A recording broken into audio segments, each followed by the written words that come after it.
Action 6 has been out on the market for a couple of weeks, months at this point.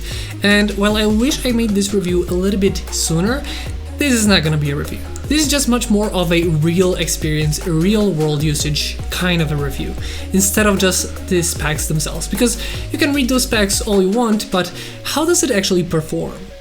And in my case, it is actually even better that it's a little bit later, since, well, this has gotten an update that now it works a little bit better. With the release of the DJI Osmo Action 6, a lot of people said that there's no 8K, which is not the case anymore. And while I personally will never use 8K from this, not because it's bad, but just because I don't need it, it is there for those that want it. I originally planned to get this on the release and have it on my adventures, but unfortunately it was scheduled a little bit later than normally, and because of that my trip was before the release of it. So I was not able to use it in like a real world adventure on a tropical island. But I still got a lot of usage from it. I mean, I literally put it in like a freezing lake, and also I might have put it in my aquarium, as you've probably seen already. So yes, this can be used underwater if you want to do that. And the build itself is, well, if you're used to action cameras, if you're used to DJI Osmo Action series, it is gonna be pretty similar. It's gonna be the same kind of form factor. And the build quality is super nice. There is a difference in terms of build, because now it has a variable aperture, meaning that the eye that is here can be opened up and closed down. It goes from f2.0 to f4.0. So from 2 to 4, not a huge range, but always a nice added benefit, because you can change the aperture, at least a little bit, and that can actually give you a different look in terms of the sun flares, if you're into that kind of stuff. And if you don't have an ND filter, you can still at least close it down a little bit to get a different kind of a shot. I personally use it at 2.8, so it's like the middle, so it's still nice and sharp and still wide open. And while yes, it did get an upgrade to 8K, I personally am not a person that is gonna use 8K, not because it's not good looking from it, because it is good looking in good lighting situation. It is something that I just don't see myself using in my workflow. I usually record in 4K 60 frames per second on all my cameras and drones, and even sometimes in full HD 60 frames per second, so it really depends on the camera, but I never go for 8K, it just don't seem to be needing that. But if you need 8K, you can shoot with this in 8K 30 frames per second. There is one thing you have to know about this though.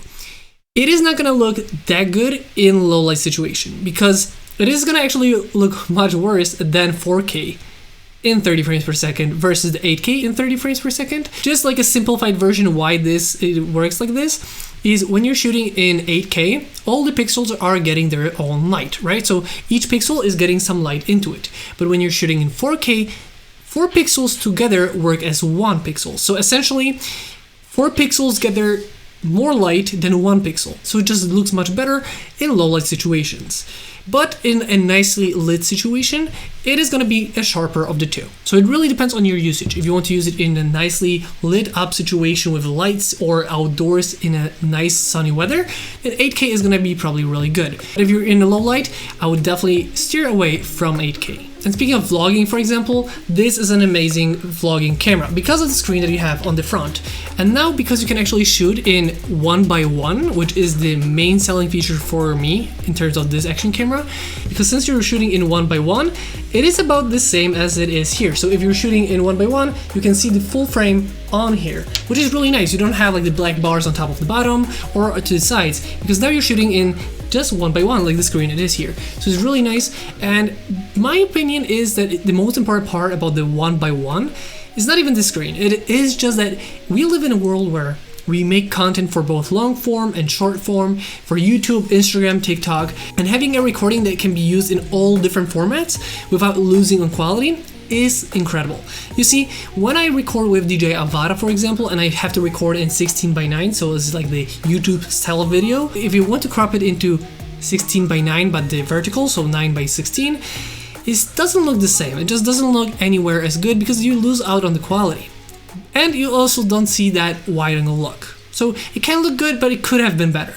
Now with this, because it records the square footage, you can cut the top and bottom or the sides depending on what you want to get from it. But thanks to this, you still have a nice quality without losing on the quality of the footage itself. And in my opinion, that is one of the things that I really wanted this for, as I am someone that is coming from DJI Osmo Action 1 and GoPro 11, and while it did have somewhat of a square format too, I feel like this is much better. Just a nice square footage looks better when you want to cut it to different formats. Another reason I really wanted to get this over any other ones is the log capabilities. Essentially, because I shoot with DJI drones, so I'm used to color grading DJI log and DJI log M, meaning that you can really nicely match it to your drone footage, and which I always hate when I had to color match my shots from a drone, an action camera, and a camera.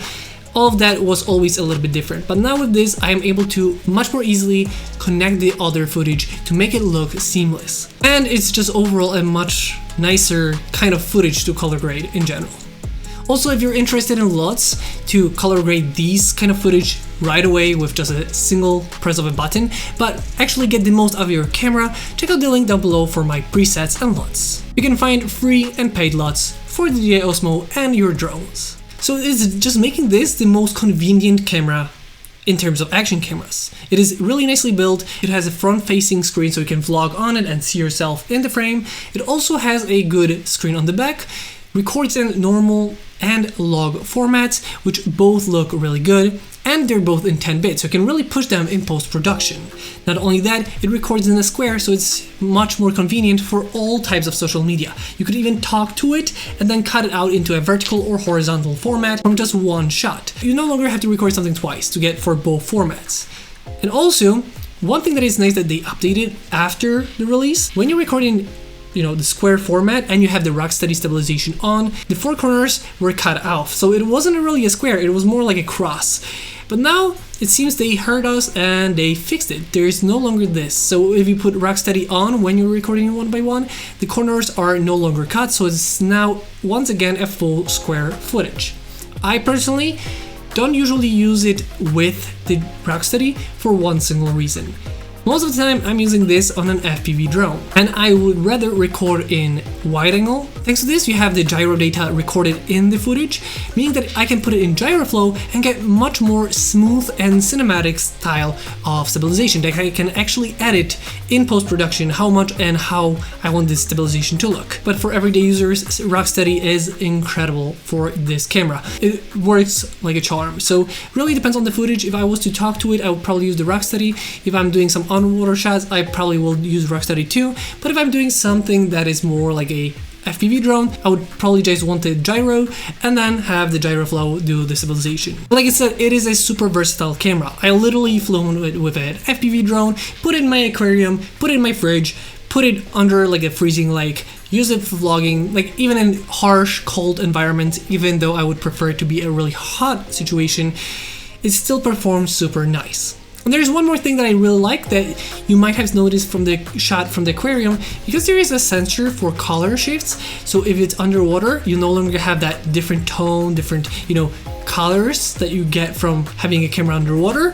Because of this actually looks much better in my opinion, making it much more easier to color grade and overall use the footage from underwater than if it was from a different action camera. So this just makes it super convenient, ready to use kind of a setup straight from the go. Like, this is incredible. And I did get it with the adventure combo, so I do have the selfie stick, which I really love, and I also love one more thing about it, that it has been with DJI cameras for some time: the magnetic locks. As you can see, I have it on my selfie stick. I can use it like this.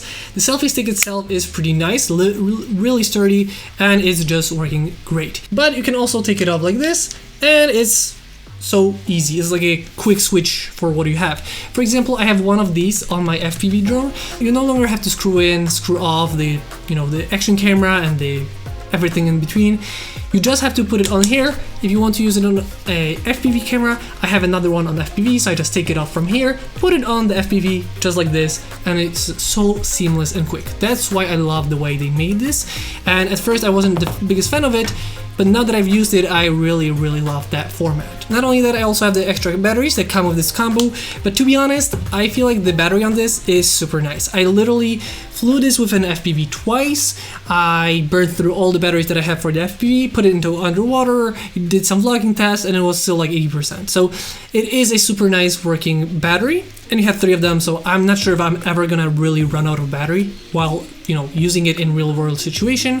For example, if this is gonna be your main camera, you're gonna vlog on it, use underwater on an FPV, everything in between, then you might want to have those batteries, but in my opinion, just how it works, it is really nice. And I also love, one more thing, the built-in SD card essentially. It has memory space inside, so I was using it without any SD cards. I was just using the memory inside. So it's a really nice thing. If you forget your SD card, you can still record internally, which is really nice. But for example, for FPV, even though you have the aperture, it still isn't enough in my opinion. And because of that, I wanted to have more motion blur. And I got these, the Telesin ND filters. Essentially, these are like sunglasses for your camera.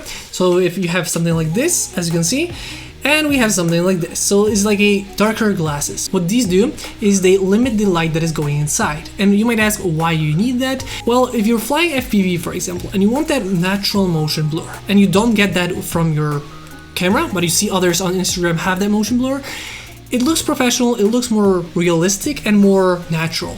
Because the blur is actually more something like we would see with our eyes, and you can actually feel the speed of, you know, the flight. But to get that, you need to change the settings, and when you change the settings, there is no aperture, so there's not much more settings that you can change, and we need a little bit more of a smaller shutter speed. So if you're recording 60 frames per second, you would like to have 120 shutter speed, but you can't really do that. Thanks to these sunglasses, essentially, we can limit how much light is there and really, you know, play around with settings to our liking. If you are seeing that this is a little bit too strong, you have different sets. You have ND filter 8, 16, 32, more or less, depending on the lighting situation you have.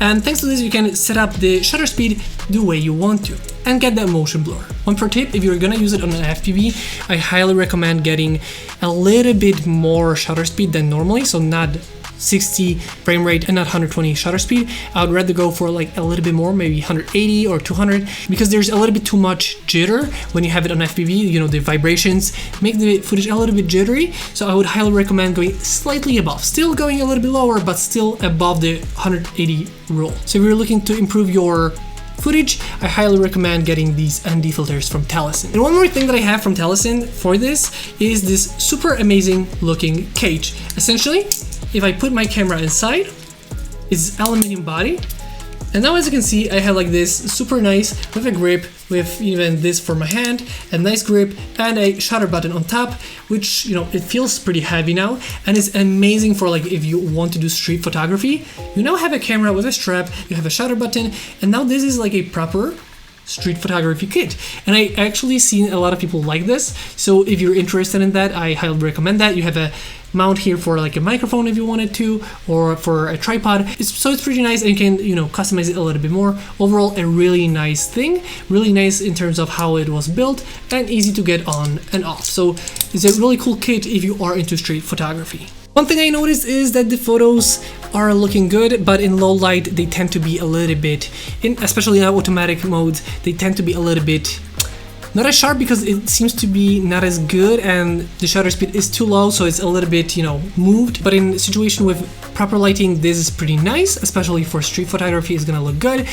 And just overall usage, you can shoot in JPEG and RAW as usual, and also you can shoot in like a smaller format and bigger. Just know that the bigger format, more megapixels, is gonna take longer when you press the shutter. It's gonna take way longer, so I prefer the smaller file size, and still a great looking footage, but much faster, so you can spam more photos essentially. But if I had to say, I am super loving this camera. It's really good, very versatile, and I just love how versatile it is. You can really get great footage from this in so many different scenarios and for all different social media platforms. And I actually got this from Megatron. If you're interested in getting an action camera like this for yourself or anything to do with drones, check out Megatron. I'm gonna link them down below.